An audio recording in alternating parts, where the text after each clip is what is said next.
बाबा जी प्रणाम।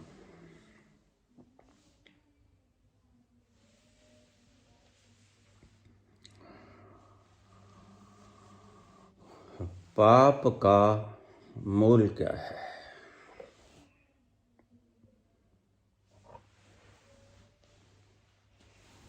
जड़ क्या है? कहाँ से उद्गम होता है पाप?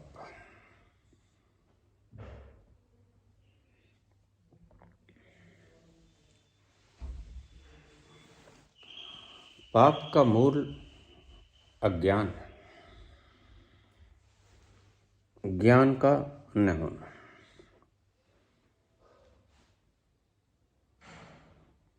और पाप का मूल है सुखी जीवेषणा, मैं जीऊं सुखी होकर जीऊं। यह मूल उद्गम है पाप का।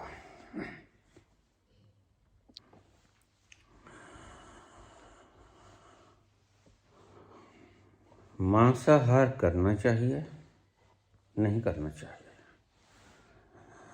प्रदीप नागौरी।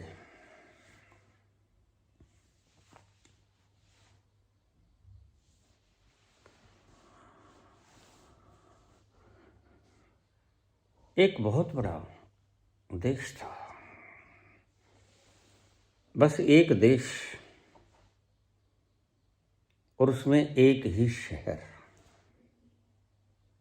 विशाल शहर था, एक ही देश था।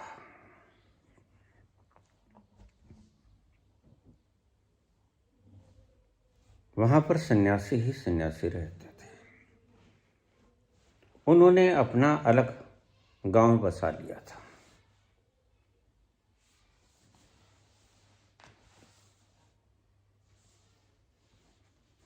अपने आचरण, अपना धर्म, अपनी पुस्तकें, अपना ही ज्ञान, अपने ही शिक्षक और अपने ही विद्यार्थी, बाहर से किसी व्यक्ति को वो आने न देते।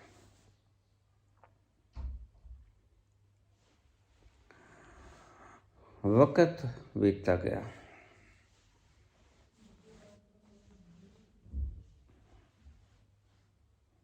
शहर के कोने में उन्होंने एक बहुत लंबा चौड़ा कब्रिस्तान बना लिया था। जो कोई मर जाता उसे वहां पर लिटा देते,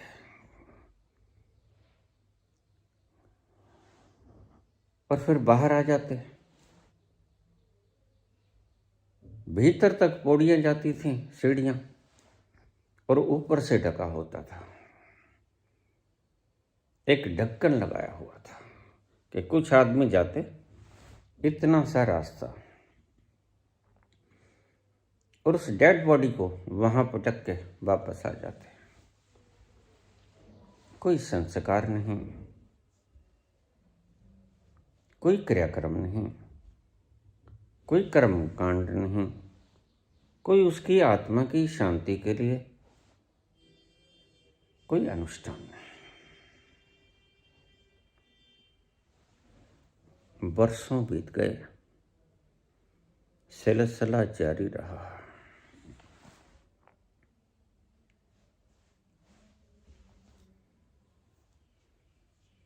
एक दिन एक व्यक्ति मर गया। सभी भिक्षुक थे, क्योंकि एक ही धर्म के लोग,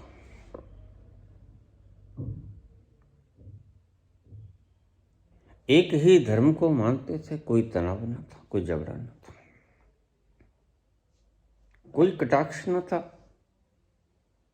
एक जैसे शिक्षक और एक जैसे विद्यार्थी, सभी चीजें सुव्यवस्थित थी,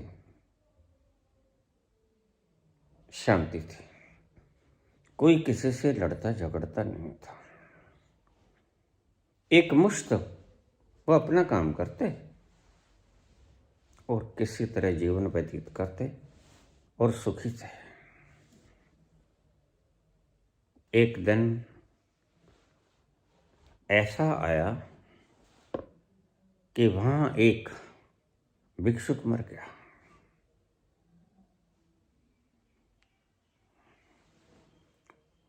उन्होंने खोज पड़ताल की, वैद्य को बुलाया। पुराने जमाने की बात है। उसने शरीर का परीक्षण किया और मृत घोषित कर दिया कि यह व्यक्ति मर गया है।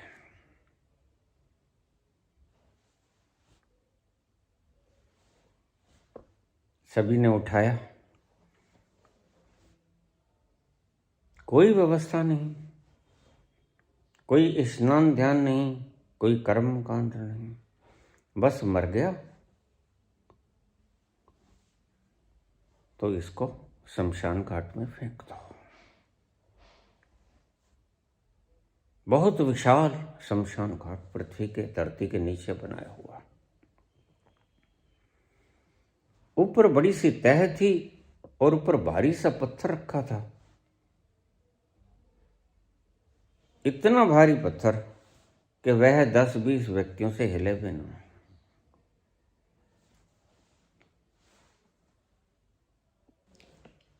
उस देश में सभी लोग शाकाहारी थे।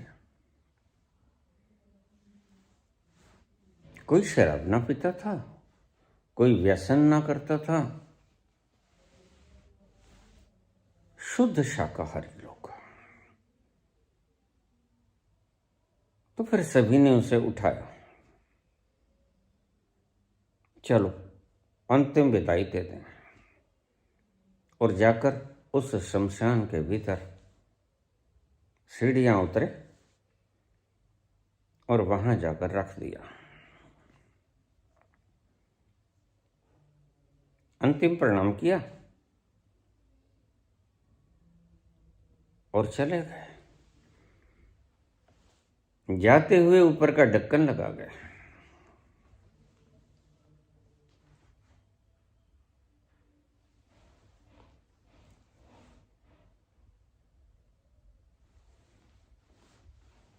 लेकिन दुर्भाग्य की बात कि वह व्यक्ति मरा नहीं था, अभी प्राण शेष थे। वैद्य से कोई गलती हो गई थी नाड़ी परीक्षण के।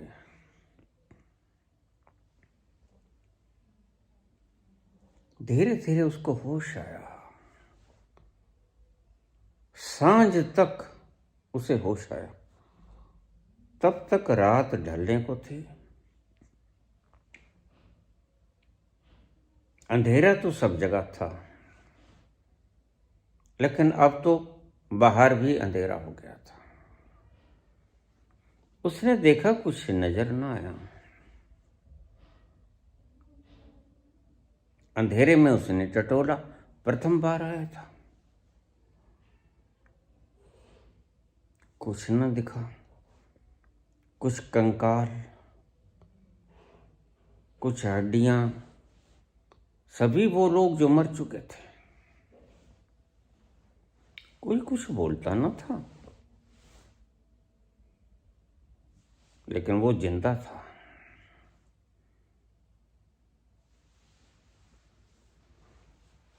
जैसे ही कोई मरता,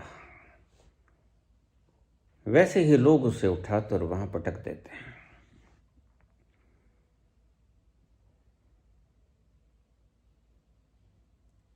मरने वाला आदमी धीरे धीरे गलता है।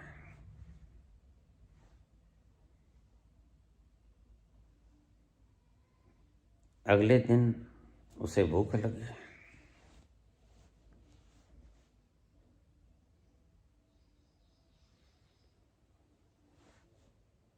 भूख लगी तो उसने कहा क्या खाऊं, खाने को तो कुछ है नहीं। बहुत सा चिल्लाया, शोर किया, लेकिन शोर ऐसा कि बंद गुफा का शोर बाहर जरा भी नहीं जाता।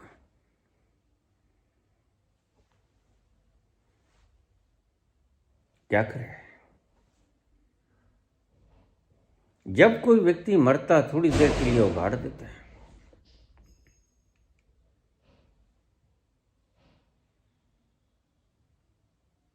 वह कुछ बदबू बाहर निकल जाती और ऑक्सीजन भीतर प्रवेश कर जाती। वहां एक रिवाज था कि जो व्यक्ति मरता, मान्यता थी, उसके पास पानी का एक जार रख देते हैं। एक आध उसका कपड़ा रख देते, वस्त्र, जिसके साथ उसका मोह था।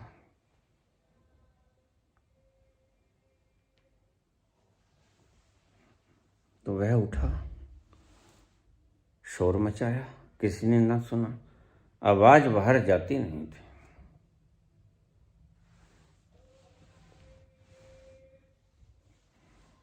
कई दिन हो गए, भूख के मारे प्राण निकलने लगे। वहां पर पड़ा हुआ थोड़ा सा पानी पी लेता, लेकिन पानी से क्षुधा शांत नहीं होती, प्यास बुझ जाती है, भूख नहीं मिटती।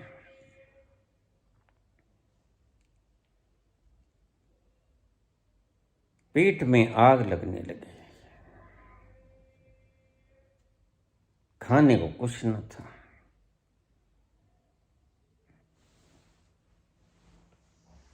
मजबूरी में जब दिन हो जाता तो थोड़ी सी रोशनाई भी कहीं से आती।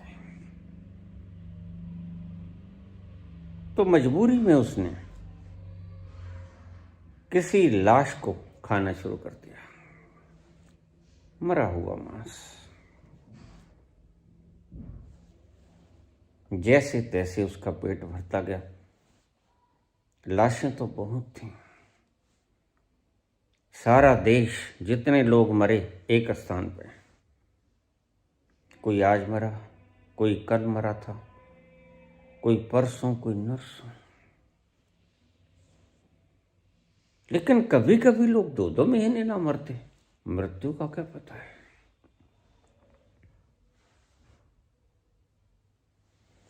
मैं शमशान घाट में जाता था,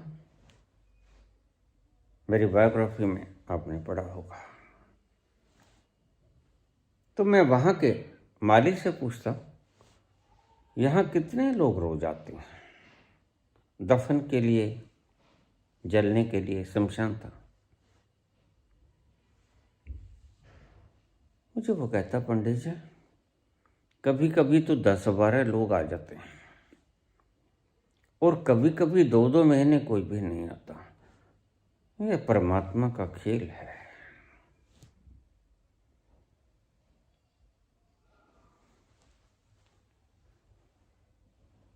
दो महीने तक कोई व्यक्ति नहीं मरा, और जब कोई मरेगा तो ढक्कन उठेगा। ढक्कन उठेगा तो कुछ लोग भीतर आएंगे, कोई नया व्यक्ति मर गया है।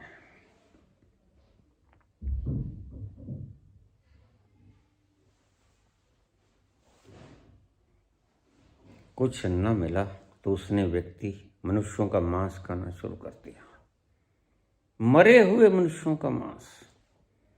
अब किसी तरह पेट की आग तो बुझानी है।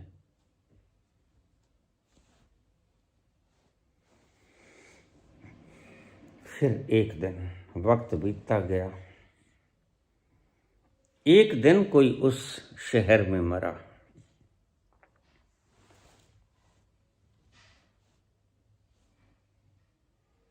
ढक्कन खुला, रोशनाई हुई, वह व्यक्ति घूम रहा था।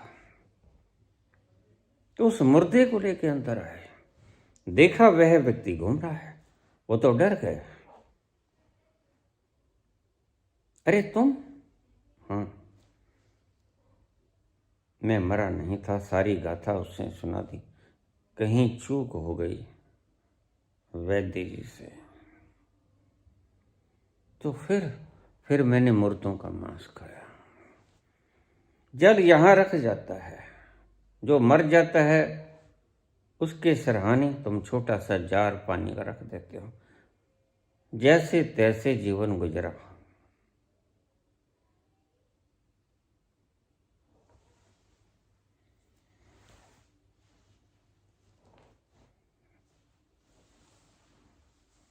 इसे कहते हैं जीवेषणा।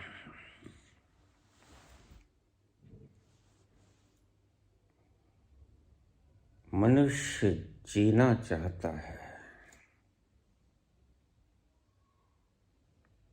सुखी होके जीना चाहता है। सुख जितना भी मिल जाए कम, लेकिन अगर सुख ना मिले तो जीना चाहता है, दुखी होके जीना चाहता है। जरा सोचना, तुम जी रहे हो, क्या तुम सुखी हो? आज तक के मेरे इतिहास में एक व्यक्ति भी ऐसा नहीं आया मेरे पास। खैर, अब तो मैं कहीं जाता नहीं बाहर, लेकिन पहले तो खूब घूमा। उस घूमते हुए भी मुझे कोई व्यक्ति नहीं मिला जो कहता मैं सुखी हूं। जिंदगी में एक व्यक्ति मिला जो कहता मुझे कोई दुख नहीं, मैं सुखी, मेरा रोआ रोआ सुखी, रोम रोम पुलकित है, बड़ा खुश नसीब हूँ, बड़ा आनंद में हूँ। वो मस्ती की फुहार हर घड़ी हर पल बहती रहती है और मैं उसका स्नान करता रहता हूँ।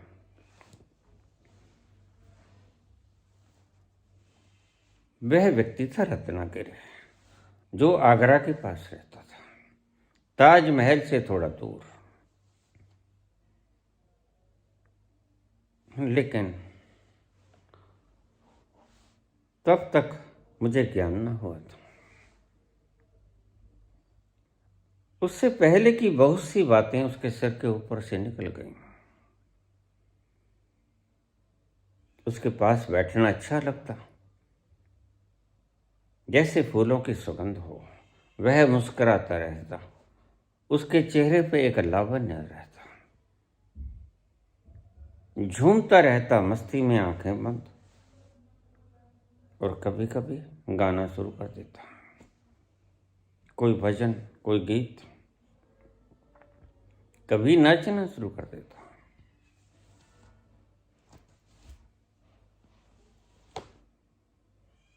मुझे कभी किसी व्यक्ति ने ये नहीं कहा कि मुझे कुछ नहीं चाहिए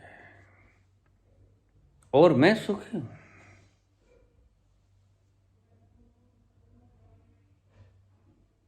व्यक्ति जीना चाहता है, सुखी होके जीना चाहता है, और किसी तरह सुखी होके न जी सके तो वह दुखी होके जीना चाहता है। जीवंत व्यक्तियों की बातें हैं, क्या खाना चाहिए, क्या नहीं खाना चाहिए, मांस खाना चाहिए, नहीं खाना चाहिए, यह जीवंत व्यक्तियों की बकवास है।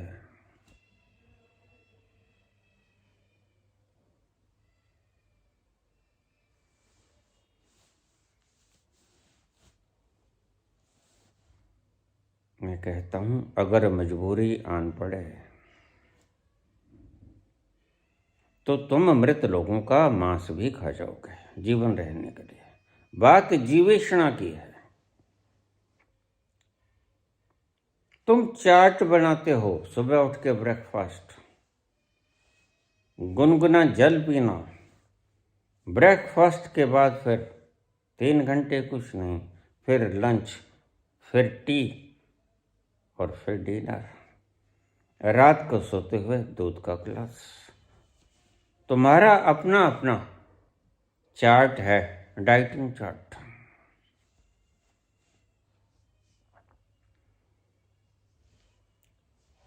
लेकिन मुझे बताना, बुद्ध राजा थे, राजघराने में जन्मे, जो मांगते मिल जाता, सब खाया भोगा, चले गए, फिर कहाँ चार्ट रहेगा। शंकर जाते हैं द्वार द्वार, कहाँ चार्ट काम करता है? जिसने जो दे दिया वह कर लिया।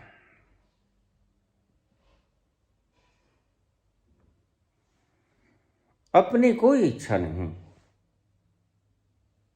कि हमें क्या मिलना चाहिए,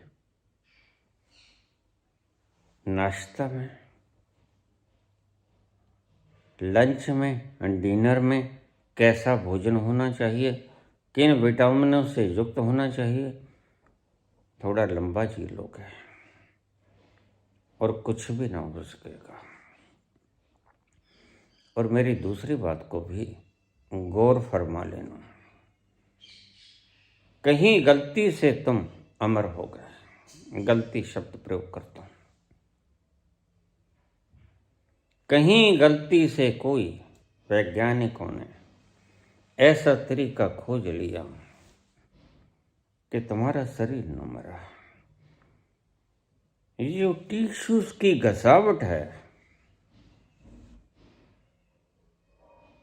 इसका प्रभाव है, थम गया और तुम अमर हो गए, तुम कभी ना मरे। तो मेरी बात नोट भी रखना, लिख भी लेना, मेरे ये शब्द रिकॉर्ड में रहेंगे, इन्हें बचाने की चेष्टा करना। अगर कहीं ऐसा हो गया, यू विल कमिट सुसाइड, तुम मर जाओगे।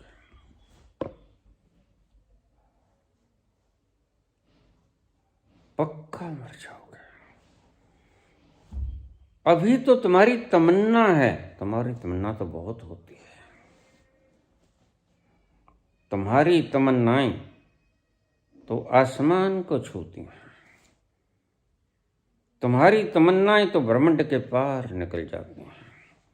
और अगर वो सच हो जाएं, जो कि सच होती हैं किसी किसी की,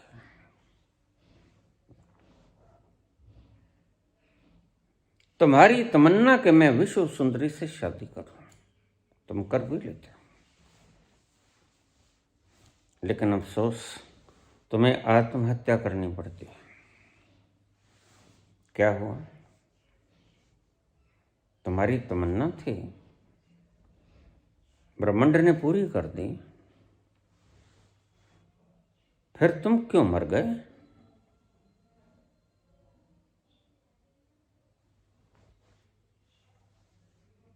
तुम्हारी अगर सभी तमन्नाएं यकसा पूरी हो जाएं, तो तुम्हें नहीं पता कि तुम मर जाओगे। अभी तो तुम तमन्नाएं करना जानते हो, और अगर ईश्वर ऐसा विधान बना दे कि तुम मर ना सको चाहते हो भी, तो बड़ी लाचारी हो जाएगी। फिर तुम परमात्मा से प्रार्थना करोगे आज से बिल्कुल उल्टी, कि प्रभु मृत्यु दे दे।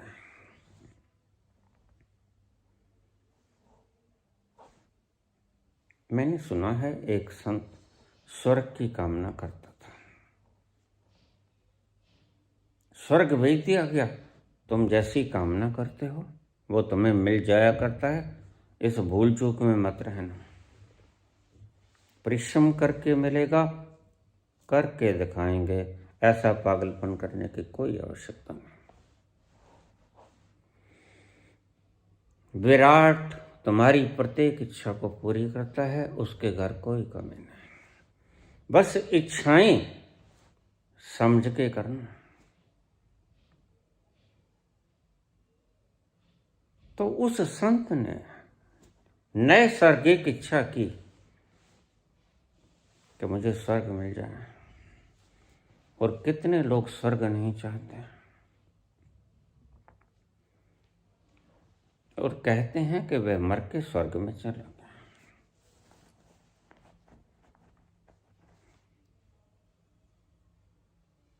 जो मांगता मिल जाता, कल्प वृक्ष है वहां, इंद्र का सिंहासन है वहां, रंभा, मेनका, उर्वशी और न जाने कितनी अप्सराएं हैं वहां। और ये तो शास्त्र पुरुष ने लिखे, इसलिए तुम्हें स्वर्ग में इंद्र के अतिरिक्त और कोई पुरुष नहीं मिलेगा। बस तुम्हारी एक ऑप्शन है, सिर्फ इंद्र। स्त्रियों के लिए एक ऑप्शन है, सिर्फ इंद्र। और अगर कहीं ये शास्त्र स्त्रियों ने निर्मित किए होते तो फिर शास्त्र अलग होते। वो शास्त्र अलग होते, फिर स्त्रियां लिखती हमें कृष्ण चाहिए, स्त्रियां लिखती हमें नकुल चाहिए, स्त्रियां लिखती हमें महावीर चाहिए, सुंदरतम पुरुष थे। लेकिन ये तो पुरुषों के हाथ में, और पुरुष तो रंभा, मेनका और वशी इन्हीं की कामना करेगा।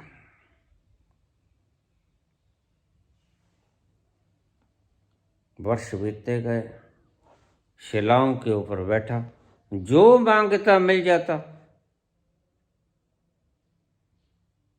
बहुत बड़ा सुख है, तुम्हें पता ना। तूफानों से टकराने का जितना सुख है, जो मांगोगे वही मिल जाएगा। ये मूर्ख बहुत मैं देखता हूं, इन्हें पता नहीं है, खुद भी पता नहीं है।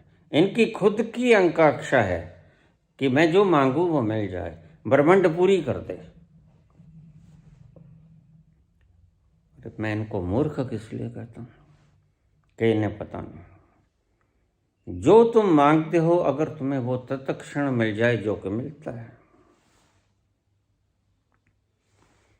तुम्हें जिंदगी नीरस नजर आएगी। तुम जल्दी ही खाली हाथों को झाड़ोगे और सोचोगे अब क्या मांगू।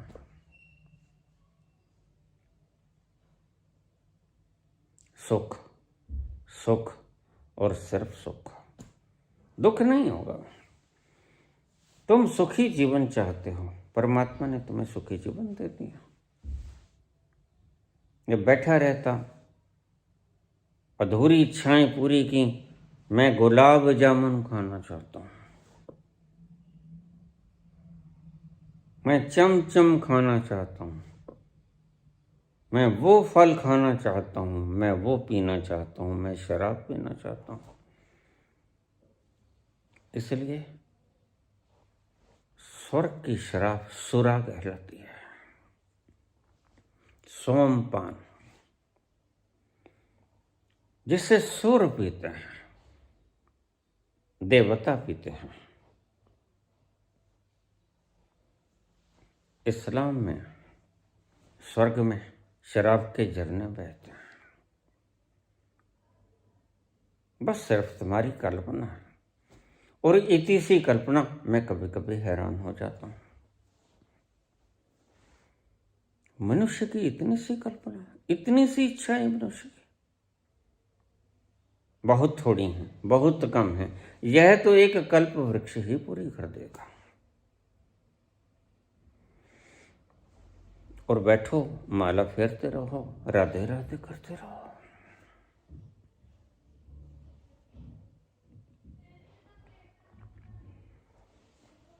लेकिन मेरी अगली बात को ध्यान से सुन लेना। एक दिन ऐसा आएगा, तुम रात को 12 बजे आंख बचा के भागोगे स्वर्ग से, और बिल्कुल सांझी कंध है नरक की, वहां प्रवेश कर जाओगे पक्का। हंसना मत। जिस जीवन में सुख ही सुख है,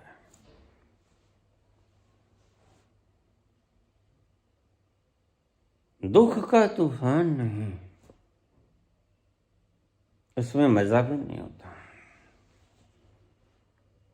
परमात्मा मूर्ख नहीं है।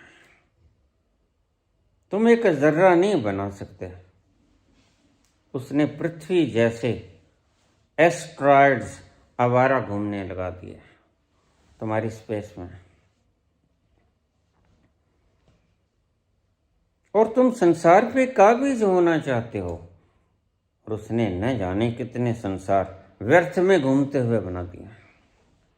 ये तमन्ना तुम्हारी है। क्या होगा? सब कुछ पूरा हो जाएगा, और होता है।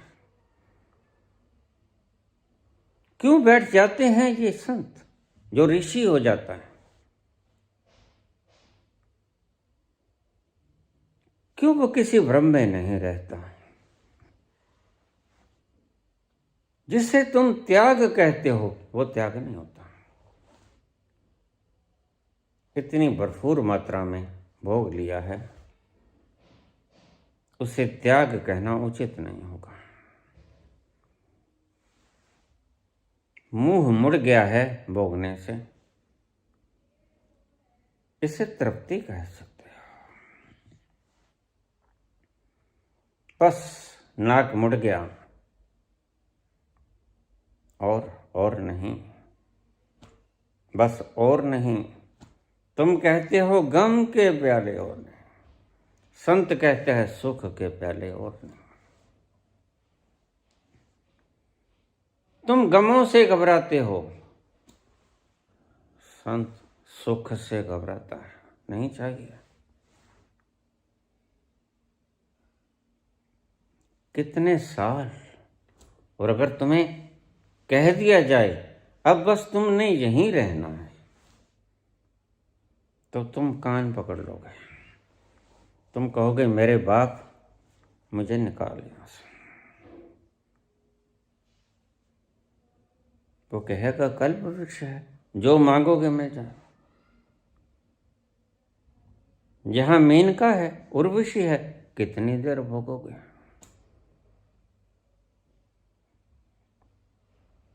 वहां कृष्ण भी क्यों ना हो, कितनी देर भोगोगे?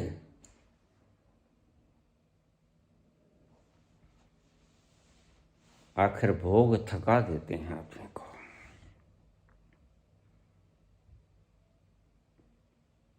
मैं अपने अनुभव से कहता हूं, और भी जिंदगानियों के अनुभव हैं मेरे साथ।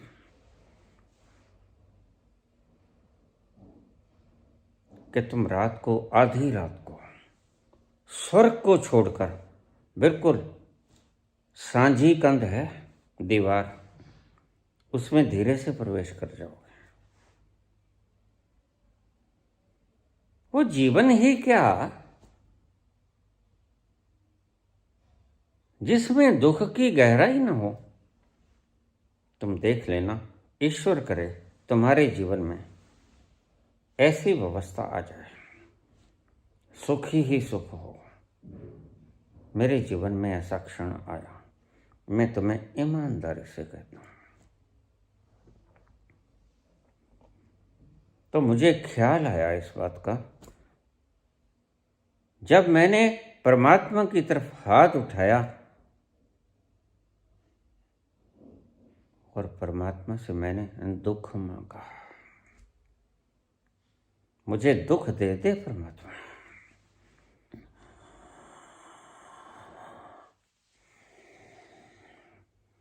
तुम कहते हो गम की दुनिया से दिल भर गया, मैंने कहा सुख की दुनिया से दिल भर गया। ढूंढ ले अब कोई घर नया, जहां दुख मिल जाए। तुम्हारी परिभाषाएं और हैं, क्योंकि हर तरफ कमियां ही कमियां हैं। मेरी परिभाषाएं कुछ और थीं। तुम कहते हो कुंती ने दुख मांगा, लेकिन ये नहीं देखते कि कब मांगा। पता है कब मांगा?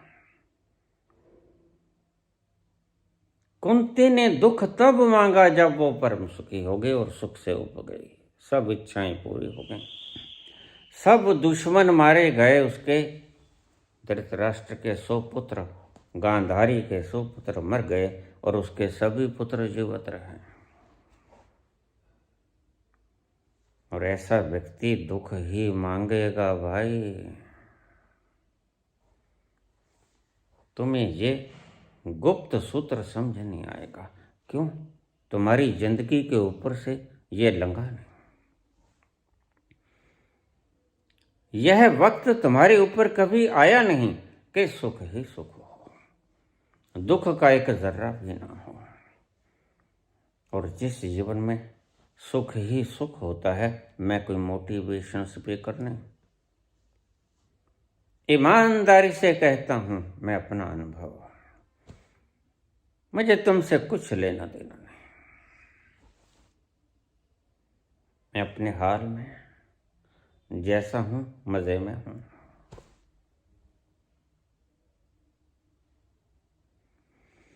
मुझे तुमसे कुछ भी ना चाहिए, मुझे मेरे हाल पे छोड़ दो, मुझे मेरे हाल पे छोड़ दो, मुझे तुमसे कुछ भी ना चाहिए। अगर तुम्हें मेरा अनुभव ठीक नहीं लगता तो चले जाओ यहाँ से। मुझे लोग कहते हैं, बाबा आप बड़े आराम से कह देते, मत सुना करो मुझे। हमने आज तक ऐसा व्यक्ति नहीं देखा, बुलाते तो देखे, भगाते नहीं देखे। मेरा दिल अगर कोई दिल नहीं, उसे मेरे सामने तोड़ दो, उसे मेरे सामने तोड़ दो, मुझे तुमसे कुछ भी ना चाहिए। और तुम तो कहोगे हमें तो दुनिया से बहुत कुछ चाहिए, हमें इकट्ठ चाहिए, हमें फॉलोवर्स करोड़ों की संख्या में चाहिए, हमें संख्या बल चाहिए, हमें धन बल चाहिए, हमें सुख बल चाहिए। तुम्हें बल ही बल चाहिए। हुआ क्या है?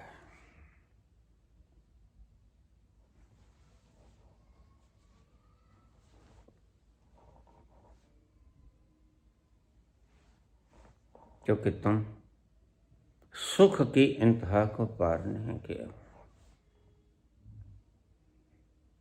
कभी वो दिन आए जब तुम सुख की सीमाओं को लांघ जाओ, फिर तुम्हारी ये दशा हो जाएगी जो कुंती की दशा हो गई। तुम उसे मूर्ख समझोगे, तुम इसके अर्थ के अनर्थ कर लेते हो, लेकिन तुम्हें पता नहीं, जो व्यक्ति परम सुख में होता है वह रातों रात अर्धरात्रि को साथ सटे हुए नरक के द्वारों के भीतर प्रवेश कर जाता है। ये फार्मूला तुम्हारे लिए अस्वीकार्य होगा। तुम कहो ऐसा नहीं होता, मत मानो। लेकिन मित्र, ऐसा होता है।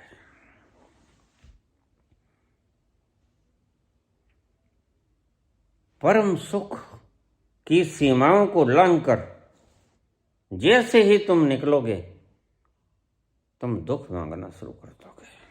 यह अजीब सा सूत्र है जो तुम्हें किसी ने कभी नहीं दिया। वह व्यक्ति जो बाहर बहस करता था, मांसाहार करना चाहिए नहीं करना चाहिए, जब नौबत आई भूख की तो मुर्दाओं के मांस खाने शुरू कर दिए। ये तुम्हारी खोपड़ी चलती ही वहां है जहां सारा चार्ट होता है। बुद्ध के लिए कोई चार्ट नहीं होता।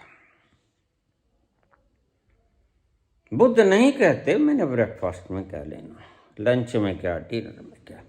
उसकी तमन्ना कुछ और है। उसकी तमन्ना तुम्हारी तमन्नाओं से ऊपर हो गई। उसने वो भोग लिया जो तुम भोगना चाहते हो। उसने वो तख्त तो ताज लात मार दी जिनको तुम पाने के लिए प्रयत्नशील हो।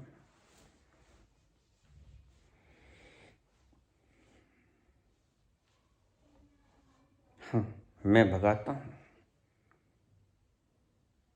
तुम कहोगे हमने संत ऐसे तो देखे जो बुलाते हैं, भगाते नहीं देखे,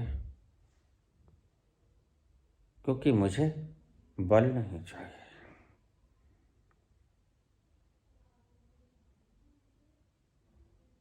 मैं खुद बल हूं, सर्वश्रेष्ठ बल हूं मैं। मुझे और बल की कोई आवश्यकता नहीं। मुझे मेरे हाल पे छोड़ दो। मुझसे बली कौन? ओमनीपोटेंट से बली कोई होता है क्या? लेकिन तुम्हारी तमन्नाएं गलत हैं। मेरे पास रोज कमेंट आते हैं, बाबा तुम्हारे घर क्या कमी है?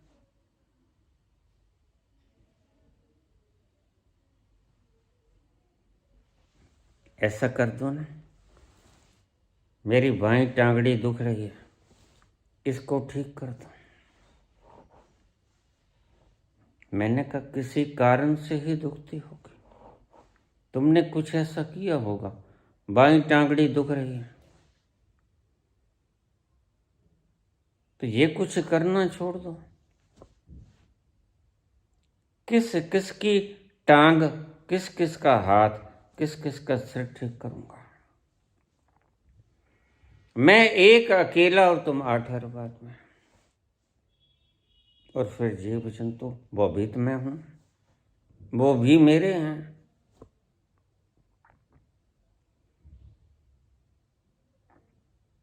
अच्छा ये ना होगा कि तुम पाप करना छोड़ दो, पाप का फल दुख होता है, लेकिन तुम पाप करना नहीं छोड़ोगे। हम तो ऐसा ही करेंगे, बाबा तुम ठीक कर दो। रोज कमेंट आते हैं, और यहां तक कमेंट आते हैं मुझे गाली निकाल देते हैं। कल बड़ा मजेदार कमेंट है, कब से पुकार रही हूं मुझे ठीक कर दो, मेरे पेट में दर्द है। मैंने कहा तू कुछ गलत खा लिया होगा। नहीं नहीं कुछ नहीं गलत खाया। तो फिर कोई कर्म ऐसे जो उगड़ गए होंगे, प्रारब्ध गए, तो वही तो ठीक करने को कह रही हूं।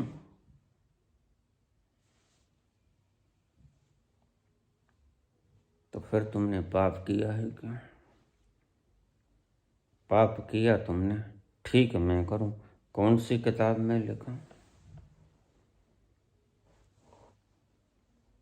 तो मुझे लास्ट कमेंट आया, लो मैं तुझे ब्लॉक करती हूँ, अनसब्सक्राइब, फिर तुम्हारी का चटनी लगा के खाना है।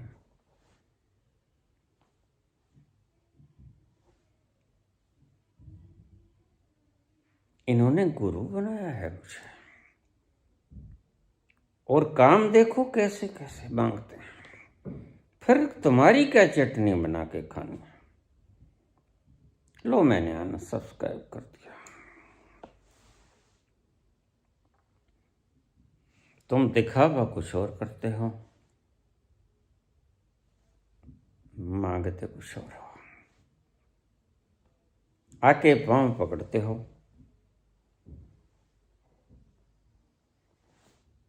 मेरा दरबार लगा था,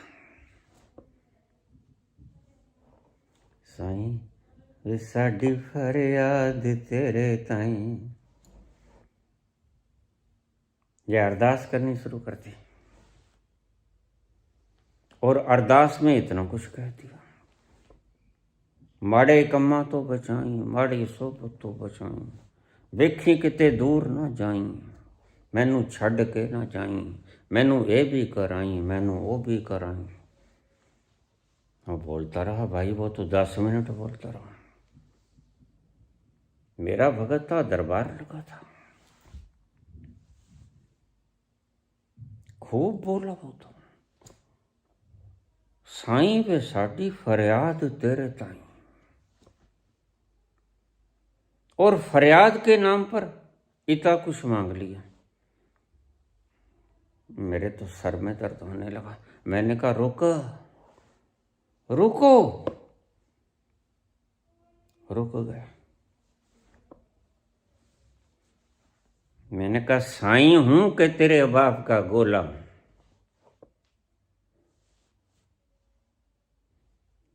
तुम क्यों हंस रहे हो?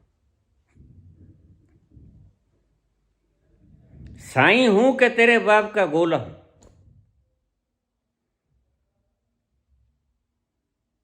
तुम इसे अरदास कहते हो। बहुत से प्रश्न आ जाते हैं मेरे पास, बाबा फिर अरदास ना करें तो और मांगेंगे किससे? मुझे आ जाते हैं। फिर हम किसके आगे फरियाद करें, किसके आगे रोना रोएं? मैंने कहा तुम पाप करना बंद करो, अपने आगे रोना रो, मेरे आगे क्यों रोते हो? तो फिर गुरु होता किस लिए है? मैंने कहा तुमने खरीद लिया है क्या? गुरु होता है तुम्हें तुम्हारा आपा दिखाने के लिए, और जब एक बार आपा दिख जाए तो सारे दर्द यकसां दूर हो जाएंगे। ना सिर दर्द रहेगा, ना पांव दर्द रहेगा, ना पेट दर्द रहेगा, ना कान दर्द रहेगा, ना हृदय में दर्द होगा, ना तकलीफ होगी, ना आग लगेगी, ना चिंताओं की अग्नि जलाएगी। मैं वो शय हूं जो तुम्हारे दुखों का यकसां हरण कर लेता हूं, अलग अलग तुम्हारे दुखों को हरण नहीं करता। तो मुझे इसीलिए गुरु मत बना लेना कि तुम्हारे कैंसर है ठीक हो जाएगा। नहीं, तुम्हारे कैंसर नहीं है, ये जान लेना। फार्मूला मेरा उल्टा है, मानता हूं, लेकिन एकदम सटीक है, उल्टा है। तुम्हारी इच्छाओं, तुम्हारी मान्यताओं, तुम्हारी तृष्णाओं, तुम्हारी वासनाओं से उलट है, लेकिन सटीक है। तुम आज कहते हो पांव में दर्द हो रहा है, कल कहोगे फिर ये मन का हिल गया थोड़ा, ये ठीक कर दो, ये सर्वाइकल है, ये चक्कर सा आ रहा है, ये भी ठीक कर दो बाबा। तो मैं सारा कुछ ही ठीक कर देता हूं। थोड़ा आओ तो सब ठीक कर दूंगा, और अलग अलग से नहीं ठीक करूंगा, ये बात ध्यान में रख लेना। बहुत से परिवार मेरे पास आ जाते, मेरे बेटे को गायक बना दो। मैंने कहा ठीक है बना दूंगा, और पता चलता है अगले दिन पकड़े गए, छोटे बच्चों से रेप करते पकड़े गए। लगना चाहिए था पॉक्सो एक्ट। बाहर फिरते हैं ये लोग।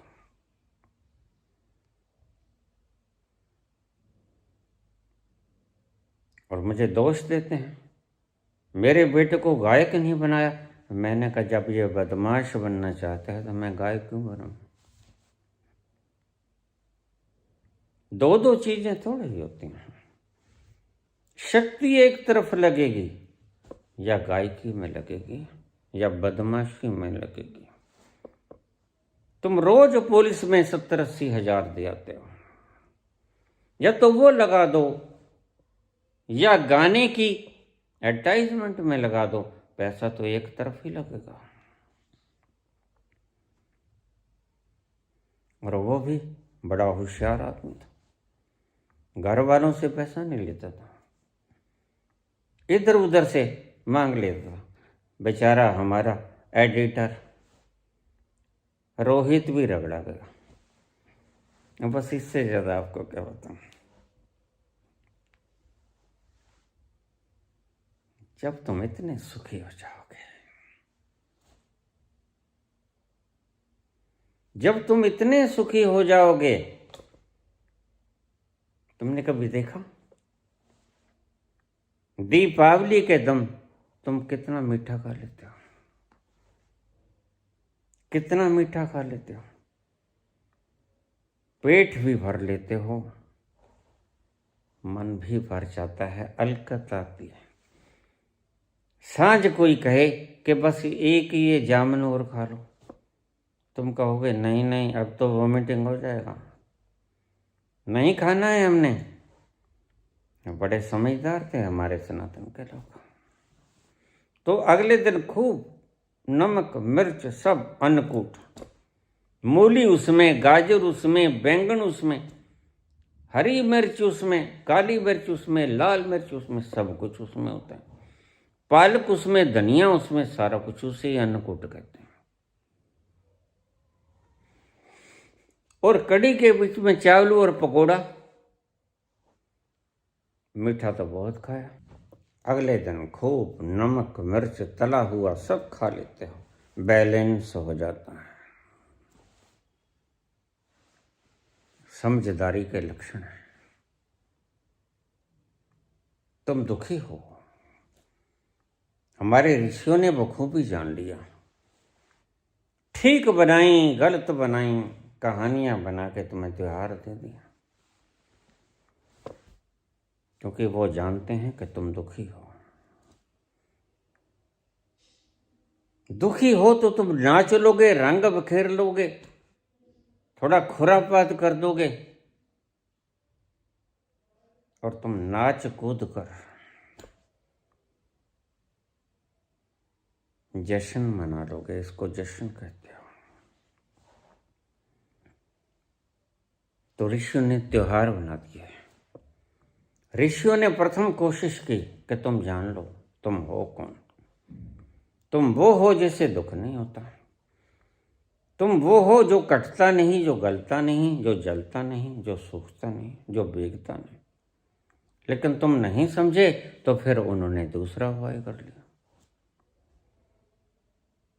चलो थोड़े से दिनों के बाद मुझे लोग कहने लगे तुम्हारे हिंदुस्तान में छुट्टियां बहुत होती हैं, क्या होता है? मैंने कहा हिंदुस्तान के लोग दुखी बहुत हैं।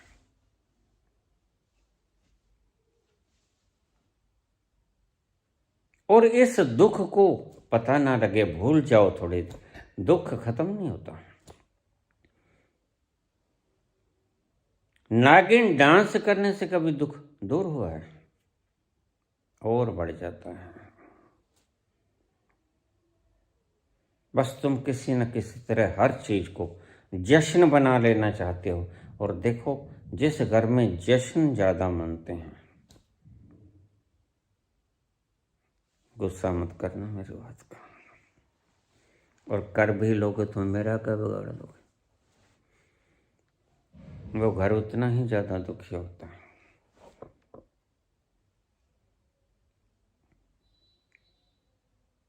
आज यहाँ हवन हो रहा है, आज यज्ञ हो रहा है, आज ये है, आज वो है, आज सप्तमी है, आज अष्टमी है, आज नवमी है। रोज त्योहार होते हैं तुम्हारे, क्योंकि तुम रोज दुखी होते हो।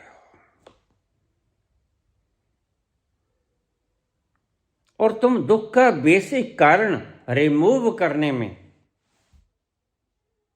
कोई शक्ति नहीं झोंकता है। तुम शक्ति झोंकते हो दुख के विपरीत जश्न मनाने में। वह नकली नकली चलेगा। यह प्लास्टिक के फूल है, दुर्गंध आती है तो तुम्हें बाग खिलाने होंगे जो पक्के पक्के से तुम्हें सुगंध दे सकें। बगीचे बनाने होंगे। तुम तो प्लास्टिक के फूल ले आते हो,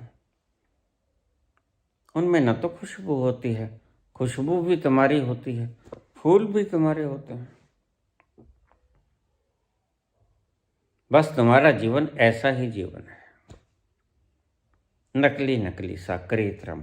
फूल भी कीमती, कृत्रिम, और इत्र भी कृत्रिम।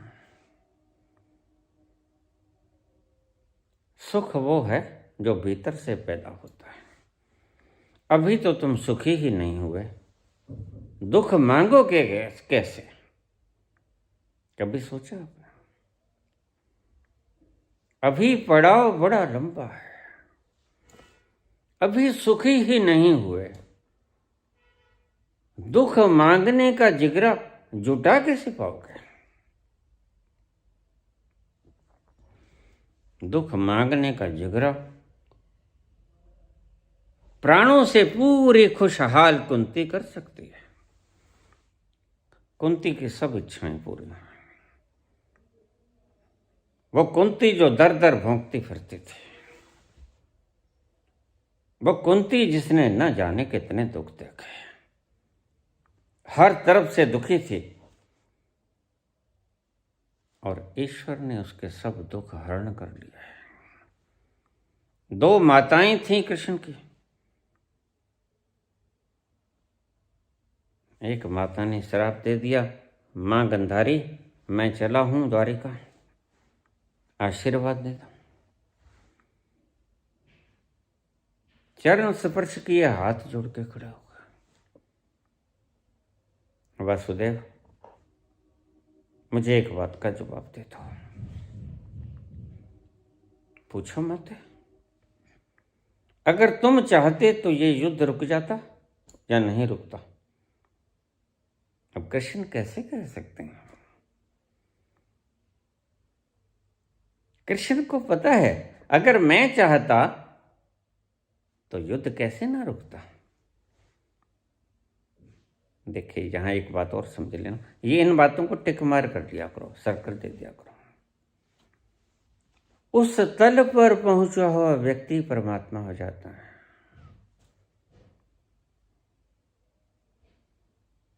वह कुछ भी चाहेगा पूरा हो जाएगा। तुम्हारे लिए बड़ी मुश्किल बात है। तुम तो अगर कोई झूठ भी लिख दे,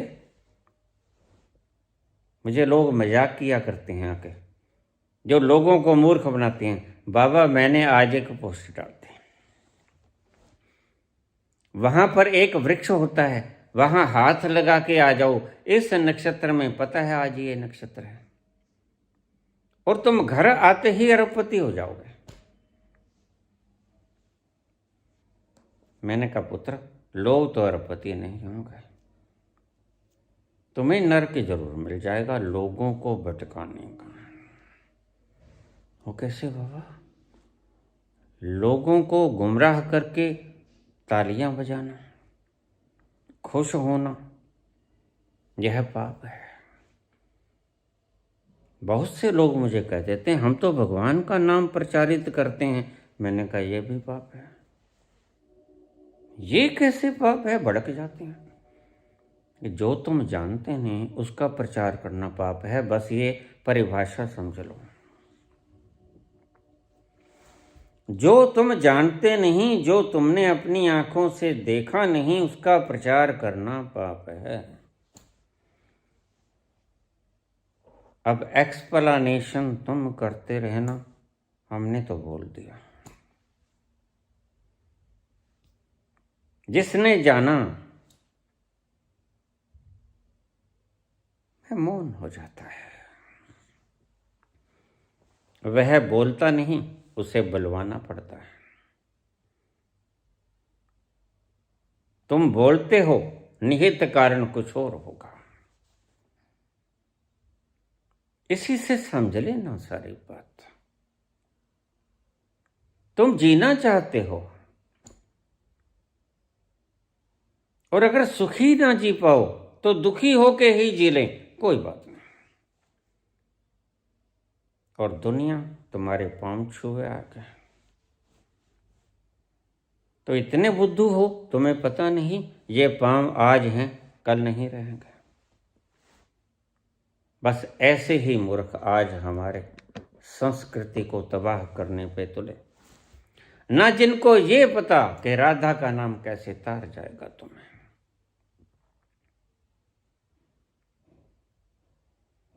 खुद अभी तरे नहीं, तुमको कैसे तार जाएंगे?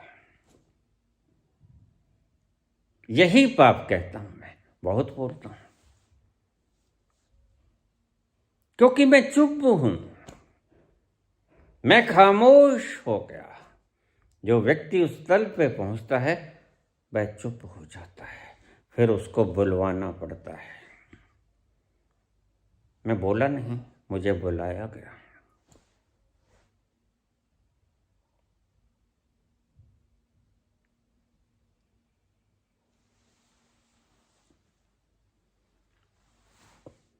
बस तुम्हारी आत्मा से ज्यादा आत्म अनुसंधान करने वाला और कुछ भी तत्व नहीं।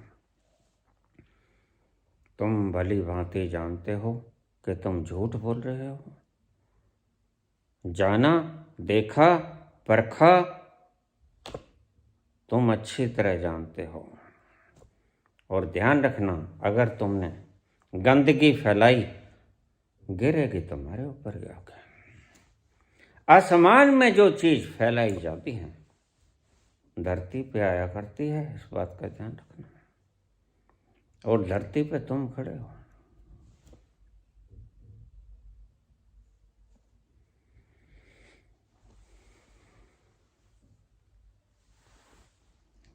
जीने की तमन्ना, जीवेषणा। तुम्हारी ये तमन्ना है कि मैं सुखी होके जीऊं, और अगर सुखी होके ना जीऊं तो मैं दुखी होके भी जीऊं, लेकिन जीऊं। यही तुम्हारी तमन्ना तुम्हें उस गंतव्य स्थल पर पहुंचने नहीं देती। यह क्लिंगिंग का कारण बन जाती है। और देखो, क्लिंगिंगनेस शुभ है या अशुभ है ये मायने नहीं रखते। चिपकाहटें साधारण गोंद से चिपकाई गई या फेविकोल से या एरला डाइट से या कोई बड़ी से बड़ी चिपकाहट से, इसका कोई मतलब नहीं। बात तो यह है कि तुम चिपके। यह चिपकाहट तुमको हटने नहीं देगी और यह तुम्हें बांधे रखेगी। और फिर तुम चिल्लाओगे मैं मुक्त होना चाहता हूं। चिपकाहटों को तुम छोड़ नहीं पाते। चिपकाहटें तुमने स्वयं पैदा की हैं। डिमांड करते हो मुक्ति की, कैसे मिलेगी? तुमने पाज तो बड़े गहरे लगा दिए, इतने गहरे लगा दिए कि ये पाज खुलता ही नहीं।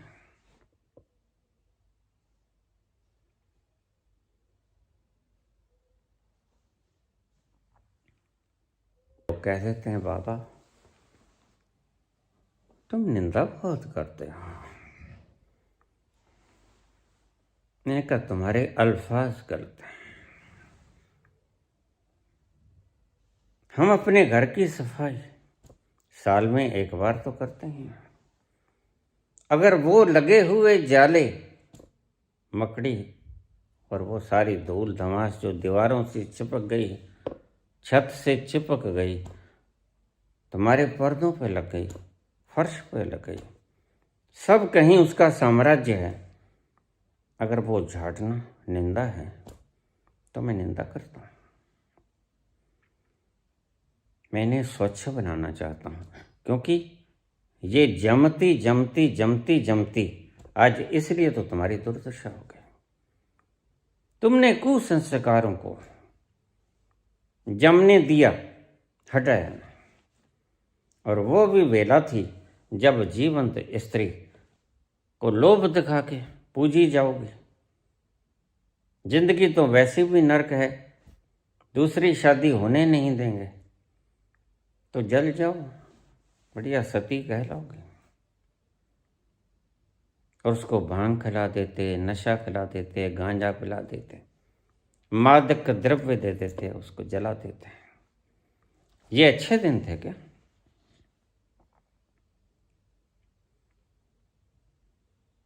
धन्य है वो महापुरुष जिन्होंने इन मूढ़ताओं को हटाया। आज स्त्री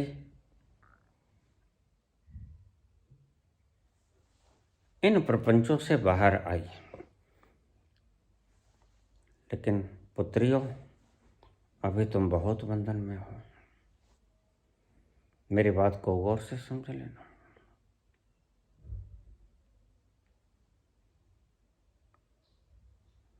नर और नारियों को जन्म देने वाली नारी, तुम महान हो।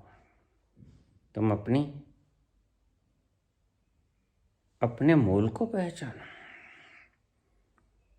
मन तू ज्योत स्वरूप है, अपना मूल पहचान। बस तुमने अपने मूल को नहीं पहचाना। तुम आदमी की गुलाम होकर रह गए, और मुक्ति देगा तुम्हें वो भी आदमी देगा। ये तुम्हारा अधिकार है, ये तुम्हारा अधिकार है।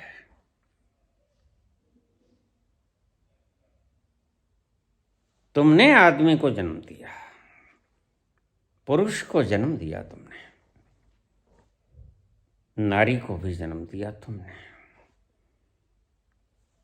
और तुम्हारे लिए नियम पुरुष बनाए, शास्त्र पुरुष बनाए।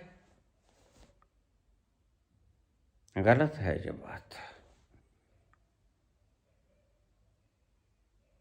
तुम अबला नहीं हो। ये ठीक कि तुम्हारी संरचना, शारीरिक संरचना थोड़ी कमजोर है, लेकिन इतने भी कमजोर नहीं। तुम शक्ति स्वरूपा कहलाती हो। तुम्हें उठना ही पड़ेगा, तुम्हें झंडा बुलंद करना ही होगा अपनी स्वतंत्रता का।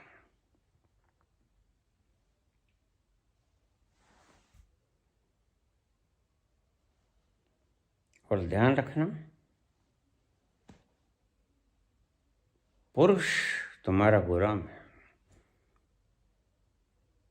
पुरुष तुम्हारा गुलाम है। उसको मालिक मत बनने देना। इन अर्थों में कि वो तुम्हारे लिए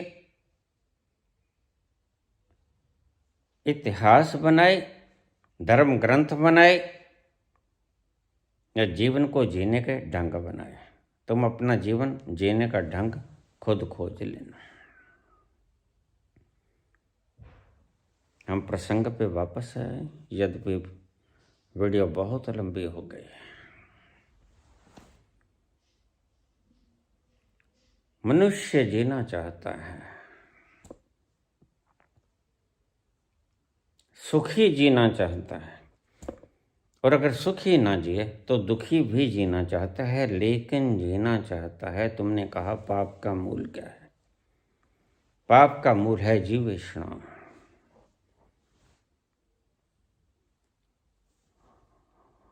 और जीवेषणा का टूट जाना बड़ा शुभ संकेत है। उस दिन जश्न मनाता है सारा अस्तित्व, नाचता है, क्योंकि बड़ी से बड़ी धारणा है जीवेषणा। बड़े से बड़ा पाप का कारण है जीवेषणा। तुम्हें पता नहीं, ये भी कोई जीना है। दर दर के भिखारी होके भी कोई जीना है। लाख बेड़ियां हैं तुम्हारे दिलो दिमाग पर, ये भी कोई जीना है? नहीं, मैं तुम्हें ये नहीं कहता कि तुम मर जाओ। मैं तुम्हें ये कहता हूं, अपनी बेड़ियों को तोड़ दो। ये जो बेड़ियां तुम्हारे ऊपर ताकतवर लोगों ने डालती हैं, इनको तोड़ दो। गुलाम मत बनो। पहले ही से गुलाम हो अपनी वासनाओं के। और ये जो तुम्हें स्वतंत्र होने की कवायद देते हैं, ये खुद गुलाम है अपनी वासनाओं के। अपनी वासनाओं से आजाद नहीं हुए।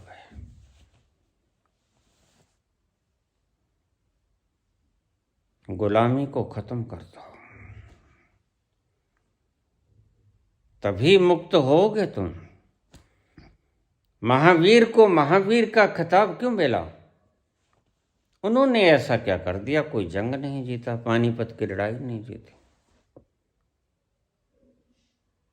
कोई तलवार नहीं उठाई, फिर भी जीते। महावीर महावीर का खिताब मिला। इस अलंकार से विभूषित हुए, क्यों हुए, क्या बात थी, ऐसा क्या था जो हमारे ऋषियों ने उन्हें महावीर कह दिया? ऐसा वीरता का क्या काम था? अपने विकारों पर विजय प्राप्त करना बड़ी से बड़ी वीरता होती है।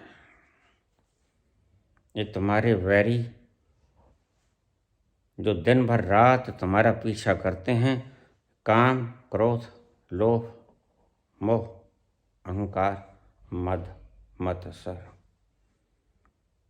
इन पर उन्होंने विजय पा ली। और यहाँ तक कि जीवेषणा के ऊपर भी उन्होंने विजय प्राप्त की। उनकी कोई इच्छा नहीं रही मैं जीऊं, सुखी होके जीऊं, ये तो छोड़ो। सुखी होके जीऊं ये छोड़ो, उन्होंने जीने की उमंग ही त्याग दी। भला क्यों त्याग दे? तुम जीने की उमंग मत त्याग देना, otherwise you will commit suicide. इस स्थिति में तुम जीने की उमंग मत त्याग देना, क्योंकि तुम अभी अध कच्चे हो। उन्होंने कुछ ऐसा किया जो मैंने पहले बताया कि इतने सुखी हो जाओ कि स्वर्ग से भी रातों रात भागना पड़े। और नरक से तुम डरो ना, नरक के द्वार में चोरी छुपे प्रवेश कर जाओ। जिन सिंहासनों को, हीरे जवाहरात मोतियों को भरे हुए लॉकर्स को तुम चाहते हो पाना, वो आधी रात को चोरों की तरह उसको छोड़ के भाग गए। जिस स्वर्ग को तुम्हारे ऋषि मुनि पाना चाहते हैं, जब तुम उस स्वर्ग को रातों रात, बड़ी ऊब है स्वर्ग में, तुम्हें पता ना, इसलिए मैं कहता हूं गलती से भी स्वर्ग मत मांग लेना। थोड़ी बहुत देर के लिए तो चलेगा, लेकिन अमर होने का वरदान मत मांग लेना, फिर तुमसे बड़ा दुखी कोई ना होगा। फिर जितनी तुम्हारी दयनीय स्थिति होगी तुम जानते नहीं हो। मैं जानकर बोल रहा हूं, किसी शास्त्र में यह बात नहीं लिखी दिखी। तुम कहते कागज की लेखी और मैं कहता आंखें देखी। जब सुख इतना प्रगाढ़ होता है, बरसता है, तो कहाँ जीने की इच्छा रहती है?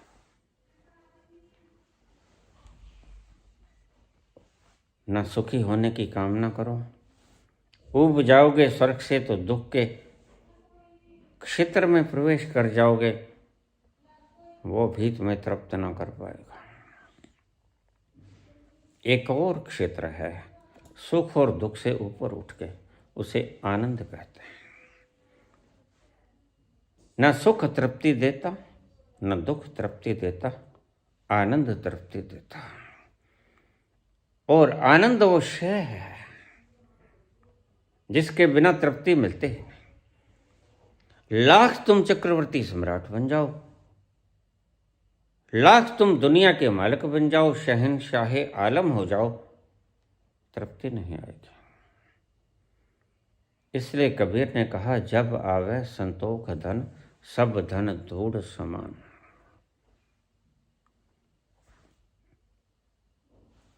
जो व्यक्ति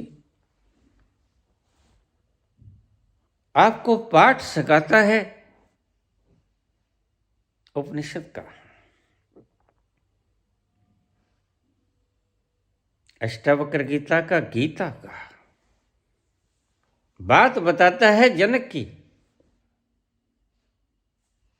वह व्यक्ति कामना ये करता है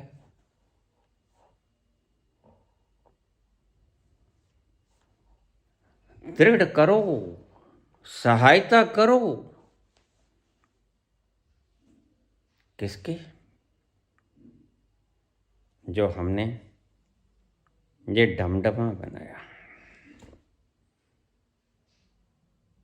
इसकी सहायता करो, इसको बलवान करो, उनके चैनलों के ऊपर जगमग जगमग करता हुआ आर्थिक सहायता करें, आर्थिक सहायता करें। क्यों भाई, क्या आवश्यकता पड़ गई? मेरे पास लोग आ जाते हैं, बाबा बैठने को जगह नहीं है। मैंने कहा तो फिर बना लो। तुमने बैठना है। मैं तो यहां भी बैठा, वहां भी बैठा था। तुम यहां घसीट लाए, मैं यहां आ गया। अब तुमने बैठना है, इंतजाम कर लो अगर बैठना है तो। नहीं, मैं तो सदा कहता हूं दीक्षा लो, घर जाओ। घर से बढ़िया और कुछ नहीं होता। क्यों इकट्ठा करते हो? क्यों जाएं ऋषिकेश, क्यों जाएं हरिद्वार, क्यों जाएं गंगोत्री, क्यों जाए यमुनोत्री, क्यों जाएं चार धाम? पागल हुए हो? चार धाम के लोग संतों की तलाश में भटक रहे हैं, संत नहीं मिलता। चार धाम तो यहां रहेंगे, कहीं नहीं जाएंगे। चार धाम यहीं हैं, यहीं थे, यहीं रहेंगे, लेकिन संत नहीं मिलेगा। सच्चा संत अगर तुम्हें कहीं मिल जाए, वहीं बैठ जाना, उसके आसपास बैठ जाना। बस तुम्हारे जीवन का लक्ष्य पूरा हुआ। तुम जीना चाहते हो, सुखी होकर जीना चाहते हो। मैं नहीं कहता कि तुम मर जाओ, मैं कहता हूं जीवन की इच्छा समाप्त हो जाए, इतना सुखी हो जाओ और होते हो। अगर न होते होते तो मैं बोलता भी नहीं। इतने सुखी होते हो, वहां भी ऊब होती है। उस ऊब से फिर ऊपर उठोगे, वहां आएगा आनंद। बस वहां जाके तृप्ति होती है। एक ही तल है जहां जाके तृप्ति मिलती है। और डिठे सब्बे था नहीं तो जे है, उस जैसा कोई भी नहीं। डिठे सब्बे था नहीं तुझ जे है, तेरे जैसा कोई नहीं।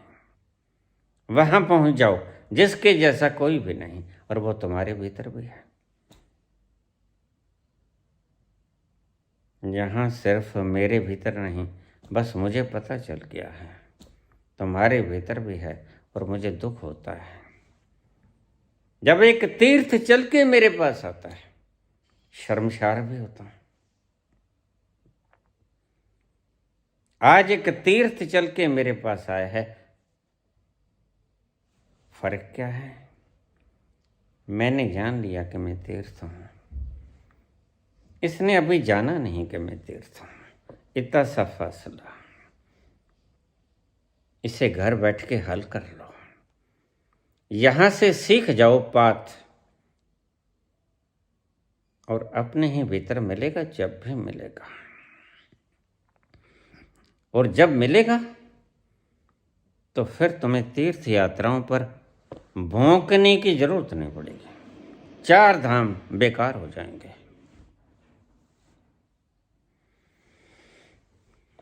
हंस पायो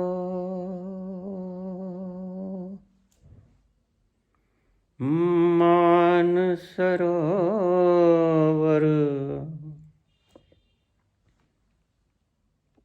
हंस पायो मान सरोवर, ताल तलैया क्यों डोले, मन मस्त हुआ फिर क्यों बोले, मन मस्त हुआ फिर क्यों बोले। हीरो पायो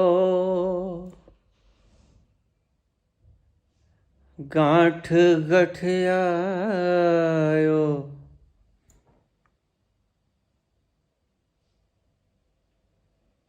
बार बार बाको क्यों खोले, मन मस्त हुआ फिर क्यों बोले, क्यों बोले, क्यों बोले, क्यों बोले, क्यों बोले, मन मस्त हुआ तो क्यों बोले।